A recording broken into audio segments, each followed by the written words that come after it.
عورت جتنی بھی کم عقل ہو، جتنی بھی خامیاں ہوں، مگر وہ بڑے سے بڑے بادشاہ پر حکمرانی کر سکتی ہے، بشرطے کہ خوبصورت ہو۔ سب سے بہترین اور سرور بخش نشہ محبت کا دیدار ہوتا ہے۔ سچائی ہمارے معاشرے میں طوائف کی طرح ہے، جس کے طلبگار تو سبھی ہیں مگر طرفدار کوئی نہیں۔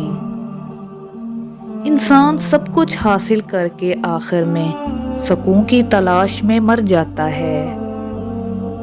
اگر تمہارا محبوب تمہیں پوچھے کہ تمہیں تحفے میں کیا چاہیے، تو کہنا میں جیسا ہوں مجھے ویسا ہی قبول کر لو، تمہاری طرف سے یہی تحفہ میرے لیے بہترین ہوگا۔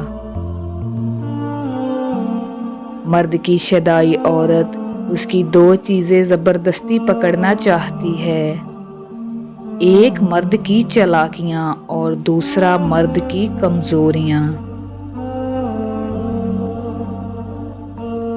اپنا وہ ہے جو کسی اور کے لیے تمہیں نظر انداز نہ کرے، جس تعلق کو قائم رکھنے کے لیے ہمیشہ آپ کو ہی پہل کرنا پڑے، اس رشتے کو خدا حافظ کہنا ہی بہتر ہے، کیونکہ آپ بہت قیمتی ہیں اور خود کو بے قدرے لوگوں کے پیروں میں مت گرائیں۔ عورت کے ذاتی قانون کے مطابق اگر مرد اس سے محبت کرتا ہے تو اس کو لازمی دوسری عورتوں سے نفرت ہونی چاہیے۔ ہر وہ شخص گھٹیا کردار کا مالک ہے جو کسی کے دل میں اپنی جگہ بنانے کے بعد اس سے بہتر کی تلاش میں رہتا ہے۔ لوگ کبھی نہیں بدلتے، یا تو ان کی دلچسپی آپ میں ختم ہو جاتی ہے یا پھر انہیں آپ سے زیادہ دلچسپ کوئی اور مل جاتا ہے۔